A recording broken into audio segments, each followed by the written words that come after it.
함께 나눌 말씀은 시편 80편 1절에서부터 19절까지의 말씀입니다. 시편 80편 1절에서부터 19절까지의 말씀, 우리 한 절씩 교독하고 마지막 절은 함께 읽겠습니다. 1절 제가 먼저 읽겠습니다. 요셉을 양떼같이 인도하시는 이스라엘의 목자여, 귀를 기울이소서. 그룹 사이에 자정하시니여 빛을 비추소서. 에브라임과 베냐민과 므낫세 앞에서 주의 능력을 나타내사 우리를 구원하러 오소서. 하나님이여, 우리를 돌이키시고 주의 얼굴을 비추사 우리가 구원을 얻게 하소서. 만군의 하나님 여호와여, 주의 백성의 기도에 대하여 어느 때까지 노하시리이까? 주께서 그들에게 눈물의 양식을 먹이시며 많은 눈물을 마시게 하셨나이다. 우리를 우리 이웃에게 다툼거리가 되게 하시니 우리 원수들이 서로 비웃나이다. 만군의 하나님이여, 우리를 회복하여 주시고 주의 얼굴에 광채를 비추사 우리가 구원을 얻게 하소서. 주께서 한 포도나무를 애굽에서 가져다가 민족들을 쫓아내시고 그것을 심으셨나이다. 주께서 그 앞에 가꾸셨으므로 그 뿌리가 깊이 박혀서 땅에 가득하며 그 그늘이 산들을 가리고 그 가지는 하나님의 백향목 같으며 그 가지가 바닥까지 뻗고 넝쿨이 강까지 미쳤거늘 주께서 어찌하여 그 담을 허시사 길을 지나가는 모든 이들이 그것을 따게 하셨나이까? 숲속의 멧돼지들이 상해하며 들짐승들이 먹나이다. 만군의 하나님이여, 구하옵나니 돌아오소서. 하늘에서 굽어보시고 이 포도나무를 돌보소서. 주의 오른손으로 심으신 줄기요, 주를 위하여 힘있게 하신 가지니이다. 그것이 불타고 배임을 당하며 주의 면책으로 말미암아 멸망하오니 주의 오른쪽에 있는 자 곧 주를 위하여 힘있게 하신 인자에게 주의 손을 얹으소서. 그리하시면 우리가 주에게로 물러가지 아니하오리니 우리를 소상하게 하소서. 우리가 주의 이름을 부르리이다. 함께 읽겠습니다. 만군의 하나님 여호와여, 우리를 돌이켜 주시고 주의 얼굴의 광채를 우리에게 비추소서. 우리가 구원을 얻으리이다. 아멘. 오늘도 말씀과 기도의 자리에 나오신 성도님들을 사랑하고 축복합니다. 본문의 말씀을 통해서 또 주님이 귀한 음성 듣는 시간 되기를 소망합니다. 시편 80편의 표제를 보면 인도자를 따라 소산임의 듯에 맞춘 노래 이렇게 이야기하고 있습니다. 여기서 소산이라는 뜻은 백합이라는 뜻을 가지고 있고요. 시편에서 4군데 정도의 표제를 삼고 있습니다. 정확하게 어떤 뜻인지는 우리가 알 수는 없지만 많은 성경 해석자들이 말하기를 히브리인들에게 잘 알려진 어떤 곡조의 형태가 아니겠는가라고 그렇게 보고 있습니다. 그리고 소사님 에둠이라고 하는데 여기서 에둠이라는 말은 증거라는 뜻을 또 가지고 있습니다.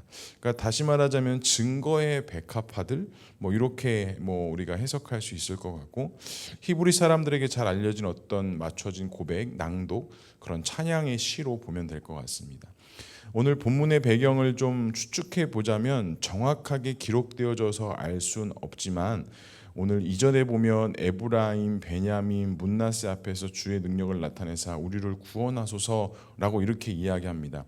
여기서 에브라임, 베냐민, 므낫세는 북이스라엘에 대표하는 민족입니다. 그러니까 추측하자면 그 아수르에 의해서 북이스라엘이 멸망당하고 허물어졌을 때 아마 그때 배경으로 지어진 그 찬양과 고백, 탄식의 시라고 보면 될 것 같습니다. 그럼 오늘 첫 번째로 이 시편 기자가 하나님께 무엇을 요청하고 있습니까? 3절에 이렇게 말씀합니다. 하나님이여, 우리를 돌이키시고 주의 얼굴빛을 비추사 우리가 구원을 얻게 하소서.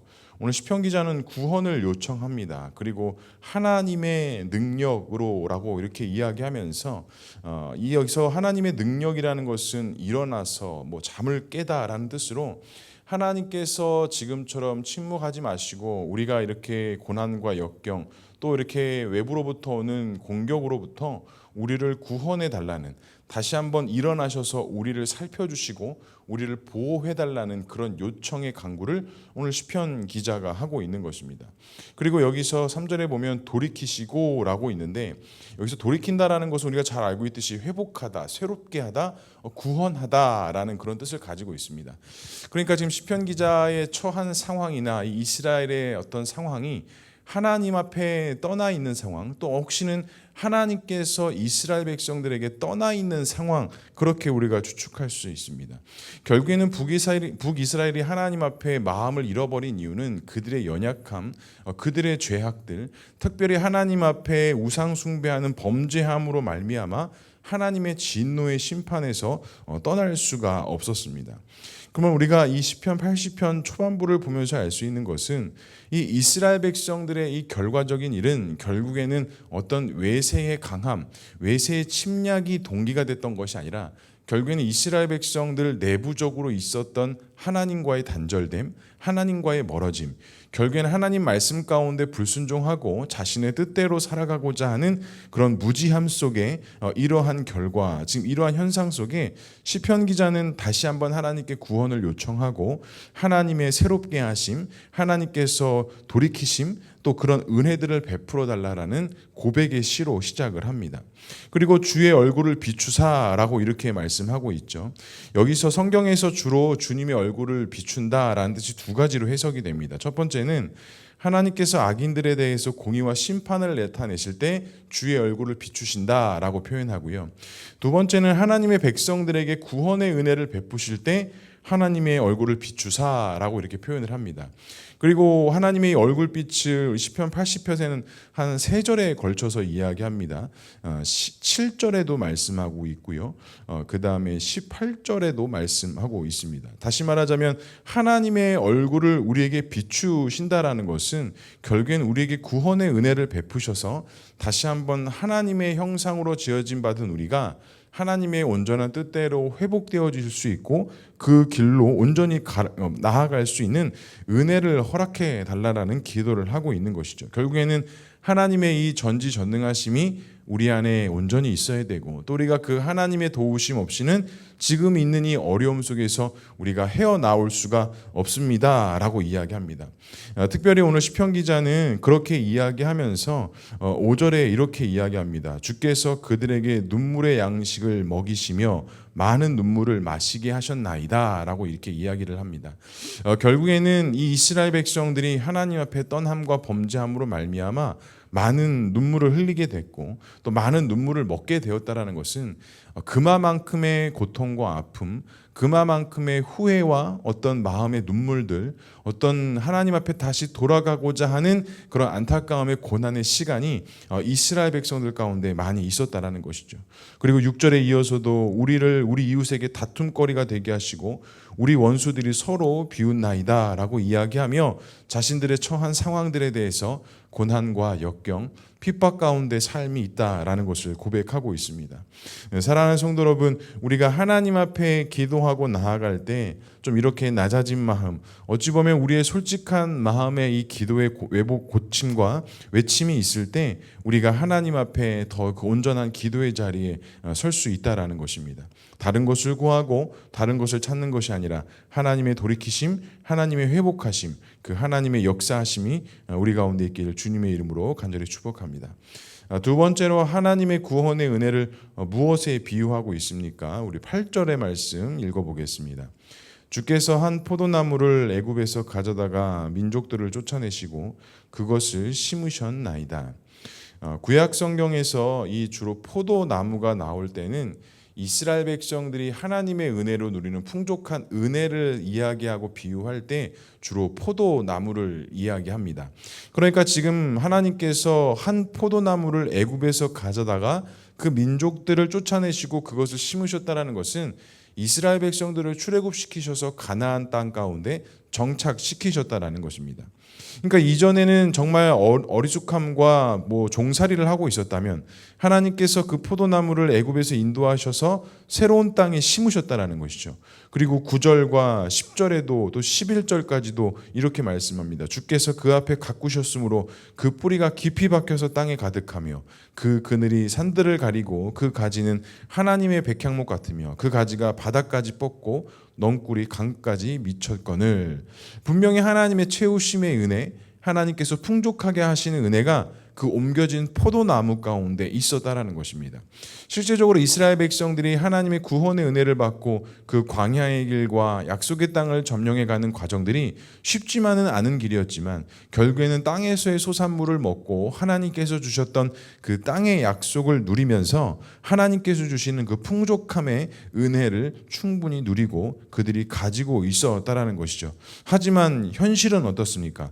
그런 풍족하고 그렇게 여유로웠던 이스라엘 백성들 가운데 어떤 일이 있었느냐? 12절에 이렇게 말합니다. 그런데 주께서 어찌하여 그 담을 허시사. 그 포도나무가 있었던 그 담을 누가 허셨답니까? 하나님께서 허셨답니다. 그리고 그 담을 헐자 어떠한 일이 있었습니까? 길에 지나가는 모든 이들에게 그것을 따게 하셨나이다. 숲속의 멧돼지들이 상해하며 들짐승들이 먹나이다 라고 이야기하면서 그 풍족하고 풍성했던 그 바닥까지 뻗어났던 넝쿨이 정말 외부로부터 오는 공격으로부터 다 빼앗기고 다 훼손되어지는 그런 결과가 났습니다 라고 이야기합니다. 결국에는 그 담이 있었기 때문에 그 포도나무가 보호받을 수 있고 열매 맺을 수 있었고 하나님 안에서 풍성함을 누릴 수 있었는데 하나님께서 그 담을 허시는 순간 그 모든 풍요로움과 그 모든 얻어진 것들은 다 무의미한 하나님의 은혜, 하나님의 풍족하게 채워주신 축복이 되었다라는 것이죠. 그만큼 하나님께서 우리를 보호하시고 인도하시는 그 담, 그 헌물, 어떻게 보면 하나님께서 세워주신 그 구원의 은혜로 말미암아 우리가 그 하나님 안에서 살아갈 수 있는 은혜를 주셨는데 그 담이 어찌하여서 허물어졌습니까? 결국에는 하나님을 외면하고 하나님을 버렸을 때, 하나님의 말씀 앞에 순종하지 못했을 때 하나님은 그 담을 더 이상 유지하거나 더 이상 우리를 보호할 수 있는 그런 힘을 발휘할 수 없게 된다라는 것입니다. 사랑하는 성도 여러분, 주의 말씀과 주의 은혜로 우리를 보호하시고 인도하시는 그 하나님의 은혜의 담, 혹시 그 담이 조금 무너지시거나 아직도 연약하시거나 조금 보수해야 될 때가 있지 아니하십니까? 간절히 바라기는 그 하나님께서 주셨던 풍성함의 은혜를 누리기 위해서는 분명히 하나님의 보호하심, 인도하심, 그 담을 세우셨던 것들이 옹벽같이 잘 세워질 때 우리가 그 주 안에서 온전한 길을 걸어갈 수 있고 주님이 주신 그 풍성함의 은혜를 우리가 누릴 수 있다는 사실을 기억하시고 오늘도 그 예수 그리스도의 보혈의 은혜로 우리를 덮으신 은혜가 우리 가운데 충만하게 흘러넘쳐날 수 있기를 주님의 이름으로 간절히 축복합니다. 그러면서 하나님께 간구하는 구체적인 간구는 무엇입니까? 14절에 이렇게 말씀합니다. 만군의 하나님이여 구하옵나니 돌아오소서 하늘에서 굽어보시고 이 포도나무를 돌보소서라고 이야기합니다. 결국엔 시편 기자는 무엇을 간구하고 무엇을 찾느냐? 하나님께서 옮겨주셨던 그 포도나무를 하나님께서 다시 회복시켜 주시옵소서. 포도나무를 회복시켜 달라는 것은 결국에서 하나님께서 주셨던 그 구원의 은혜의 약속, 하나님께서 그 구원의 약속으로 말미암아 주셨던 우리 가운데 그 풍성함의 은혜, 그 샬롬의 은혜를 하나님께서 다시 한번 돌이키시고 굽어보셔서 우리를 회복시켜 달라라는 시편 기자의 간구로 시편이 마무리가 됩니다. 사랑하는 성도들, 우리가 구해야 될 것도 첫 번째는 한 가지입니다. 우리가 손에 짊어져야 될 것을 먼저 간구하고 찾는 것이 아니라 결국에는 하나님의 은혜, 하나님의 그 구원의 섭리가 나의 삶 가운데, 우리의 가정 가운데, 우리의 인성 가운데 다시 한번 회복되어지고 세워주시는 은혜가 우리의 간구요, 우리의 기도요, 우리가 주께로 나아가는 믿음의 길, 믿음의 길과 방향이 되어져야 될 것이라는 것입니다. 사랑하는 성도 여러분, 오늘도 기도할 때 우리가 다른 것을 구하고 다른 것을 찾는 것이 아니라 하나님께 온전히 구해야 될 그 구원의 은혜를 구하고 구원의 은혜를 간구하여서 하나님의 풍성한 은혜를 누릴 수 있는 저와 우리 모두가 될 수 있기를 주님의 이름으로 간절히 축복합니다. 말씀을 정리하겠습니다. 우리가 바라보고 우리가 의지할 것은 예수님밖에 없습니다. 우리가 그 예수님 안에 있지 않는 이상 우리는 절대로 그 어떠한 풍성함의 은혜를 누릴 수도 없습니다. 오늘 하루 다른 것 안에 거하지 마시고 예수 그리스도의 그 보혈의 능력 안에 거하셔서 오늘의 삶 속에서도 풍성함의 은혜를 누리시고 우리가 감당하고 우리가 짊어져야 될 그 십자가의 길을 온전히 걸어갈 수 있는 저와 우리 모두가 될 수 있기를 주님의 이름으로 간절히 축복합니다. 기도하겠습니다. 사랑과 은혜가 충만하신 하나님 아버지, 오늘 우리를 하나님의 자녀 삼아 주시고 말씀과 기도의 자리에 나와 또 오늘 하루도 기도함으로 말씀 가운데 나아가게 하시니 주님 감사합니다. 우리를 언제나 선한 길로 인도하시고 우리를 보호하시며 우리를 항상 하나님의 은혜 가운데 거하게 하시는 그 하나님의 은혜와 하나님의 손길을 우리가 다시 한번 찬양으로 고백하며 나아갑니다. 주여, 우리의 마음과 우리의 생각을 주께로만 집중될 수 있도록 인도해 주시고 주의 영광을 우리에게 비추사 그 하나님의 영광의 은혜로 말미암아 다시 한번 회복되어지고 돌이켜지고 새롭게 되어지는 우리의 심령, 우리의 마음, 우리의 삶이 되어줄 수 있도록 주님 인도하여 주시옵소서. 오늘 이 시간 가운데 기도하며 나아갑니다. 주께 기도하며 간구하며 나아갈 때 오늘 시편 기자의 기도의 제목들이 이 찬양의 시가 나의 기도의 제목, 나의 찬양과 나의 고백이 될 수 있도록 주님 역사하여 주시고 다른 것과 하고 다른 것을 찾는 것이 아니라 하나님의 온전하신 역사하심의 은혜 가운데 거하며 나가는 우리의 기도가 될 수 있도록 주님 역사하여 주시옵소서. 우리 교회를 붙잡아 주시고 주님의 도우심과 인도하심 가운데 새 힘 얻고 나아가는 공동체 되게 하시고 주께서 주신 사명들과 사역들을 능력 있게 감당하여서 주님의 온전하신 은혜 가운데 주님을 찬양하는 가운데 믿음으로 나아갈 수 있도록 주님 역사하여 주시옵소서. 하나님께서 함께 하실 것을 믿사오며 이 모든 말씀 예수 그리스도의 이름으로 기도합니다. 아멘.